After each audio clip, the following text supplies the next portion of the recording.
Now to the situation that developed before kickoff in Miami on Sunday. Police yesterday released body camera footage of Dolphins star receiver Tyreek Hill being pulled from his car and forced to the pavement after he was pulled over on his way to Hard Rock Stadium. Police say that Hill was speeding and driving recklessly on his way to Sunday's game against the Jaguars.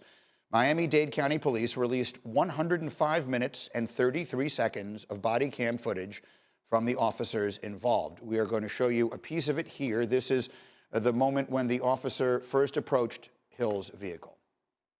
Hey, don't knock on my window like that, man. Why don't you have your seatbelt on? Don't knock on my window. Why don't you have your seatbelt on? Don't knock on my window like that, no. Like what? Don't knock on my window like that. Why you have it up? Don't knock on my window like that. Why you have it up? I have to knock to let you know I'm here. That way you can lower it and talk to you. Just get my ticket, bro, so I can go. I'm finna be late, gang. Do what you gotta do. Keep it down. Hey! Keep your window down.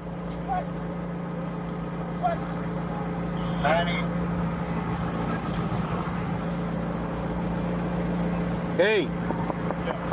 Keep your window down. Don't tell me what. Keep your window down. I'm gonna get you out of the car. As a matter of fact, get out of the car. Give me that. Get out of the car. Give me that. I'm gonna break that freaking window. Get out of the car. I'm finna get out. Get out of the car right now. We're not playing this game. Get out. Get out. Get out. Get out. Get out. Get out. Get out. What part of that don't you understand? Hey, Drew, I'm getting arrested, Drew. I'm getting arrested. I'm getting arrested, Drew. I'm getting out, bro. God damn, twin. When we tell you to do something, you do it. You understand? I'm getting out. You understand? Not what you want, but what we tell you. You're a little confused. I'm getting out, bro. Too late. Chill, Too late. All right, bro. Take me to jail, bro. Do what you gotta do, bro. We are. We will. Good, bro. It is good. Hey, Drew. Hey. Don't worry about it. I hung up the phone. You stop crying. Hold on, twin. Hold on, bro. I just had surgery on my knee. I just had surgery on my knee, bro. I just had surgery on my knee, bro. I just heard you in your ears when we told you to put your window down. Chill, bro. Hey, Joe New, bro. Back up. Hey, call Drew. Call Drew. Hey, call Drew. Call Drew, bro. Call Drew. Hey, call Drew, bro. Hey, what? Hey, call Drew, bro. Just call Drew. So the Drew that Tyreek Hill is referring to as his agent, Drew Rosenhaus. Tyreek Hill was on CNN last night. He said that he rolled his window back up in that moment because of concern about drawing unwanted attention to himself. Now, before the video was released, the union that represents Miami-Dade police officers said in a statement that Tyreek Hill was, quote, uncooperative. One officer has been placed on administrative duties while the investigation continues. Meanwhile, the Dolphins released a lengthy statement after the video was released. We'll read you portions of it here. They say, we are saddened by the overly aggressive and violent conduct directed towards Tyreek Hill, Calais Campbell, and Jonnu Smith by police officers before yesterday's game. It is both maddening and heartbreaking to watch the very people we trust to protect our community use such unnecessary force and hostility toward these players. Yet it is also a reminder that not every situation like this ends in peace, as we are grateful this one did. What if I wasn't Tyreek Hill is a question that will carry with resounding impact. We are proud to have a strong and positive relationship with the Miami-Dade Police Department and other law enforcement agencies and recognize that the vast majority of officers do serve the community with the utmost character and desire to protect all citizens. They mentioned Calais Campbell and Jonnu Smith there.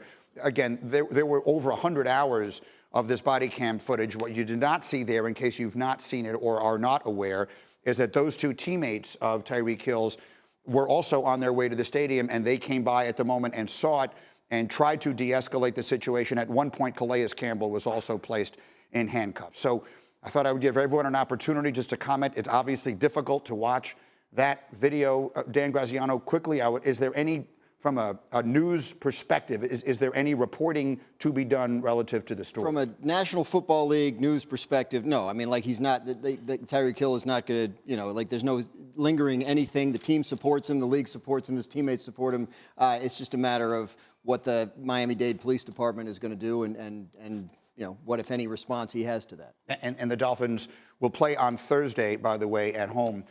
So they have a quick turnaround. Not that that's what's the most relevant part of it here, but it is what it is. So I guess the rest of it is just really an emotional reaction to what we saw. Domonique, what was yours? Yeah, I mean, it's impossible for many of us to remove the context from this conversation of like the racial history in America. And I mean, the reason why Colin Kaepernick was kneeling because of the relationship with police and black men in particular. But I often think about who, like, when we're having these conversations, who are they for? Who is it for? Like, I don't need to like bring that up because black people know. And if there are people who find themselves watching that video who are more sympathetic to the police, I would also ask them to remove the context from this conversation and just watch the videos, all of them. And you'll see that at every moment that there is an opportunity to de-escalate, the police are the ones that are escalating it. Those are the people who are supposed to be trained in the calmest and most comfortable in those situations. And it seemed like even when you look at the Calais Campbell video or the Jonnu Smith video, those guys are calm and reasonable and thoughtful about the things that they are saying. And it felt like it was always the same officer. And I think it's important also to point out that in those videos, you see that the other officers are recognizing in the moment that that one particular officer is going above and beyond. And they are like hinting towards him, but at no point do they say, hey, stop it, you're making this worse. So that's the scary part. And the what if if it wasn't Tyreek is the thing that I think stands out in this, because it reminds you that there's no more obvious place than outside of the Dolphins stadium, a black man with lots of muscles, a gold chain, and a Ferrari. He's probably someone that you guys should think twice about treating this way. Imagine if those things aren't there, what they must be doing, or at least what that officer must be doing in other situations. That was unnerving just watching it again. Yeah. Honestly, it just to piggyback what Dominic says, I think a lot of black folks can really understand how Tyreek Hill feels in that moment. We've all, I think most black folks have had incidences where, you've been uncomfortable in those type of situations. I think the thing that stands out to me in that situation is like how ego in that situation can really inflame everything that's going on.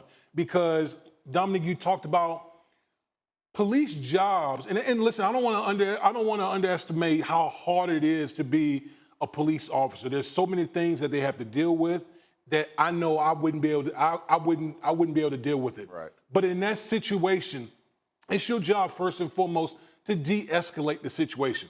I think Tyreek Hill's maybe he was a little bit aggressive in the way he was talking initially. But I think ultimately, as a police officer, it's your job in this situation to say, you know what? I'm literally stopped. It's a traffic violation. How do you go from a simple traffic violation to basically pulling a man out of his car, handcuffing him face down on the pavement, then forcibly, when the man is telling you, like, listen, I just had knee surgery, and you're still like forcibly, being aggressive to that man? Like, none of that is necessary. And so for me, again, I'm watching that and I'm like, damn, like, here we go again. Why is this happening again? And all I can say is, I thank God that there is body cam. That's been the biggest thing that's happened in recent memory, is the fact that we have body cam in this situation to show the whole picture of what's going on. Body cam's a start. Repercussions is the next step. Correct. Yeah, and I think that the responsibility for the officers that are there, the ones that are overreacting and the ones that aren't, is to de-escalate the situation. Right. And to take control of that situation. And like the name George Floyd hasn't been brought up. Like, this isn't as serious outcome, but that's the same situation where there were other officers there. There are other people there and other officers there who can step in. And we noticed at points, I think the Jonnu Smith one, where one officer's telling him to leave, which is de-escalating situation. The other officer comes up and says, no, now you have to deal with me. It's like, take a deep breath. You said ego. Take a deep breath. What's the thing that could make this get worse? It's you acting like that. So, like, turn it down, and it feels a lot like, and I don't want to play pop psychologist, but it does feel often like, how dare you, who are you to talk to me like that? Right. As if they feel that the people that they are meant to serve are lesser than them. And how dare you roll your window up on me? Oh, now you have to deal with me. who are you talking to like that? Like that type of stuff. Teach you a lesson. Yeah, like. It's difficult to watch, and it's difficult to talk about. These are conversations that unfortunately we've had too many times and will most likely continue to have. Did you have a final word? Said black people, no. I just feel like not enough white people do, right? Like an appreciation for how much worse I would have to act in that situation to end up on the ground in handcuffs. That's what hits me, and I think it's an important thing for people to remember.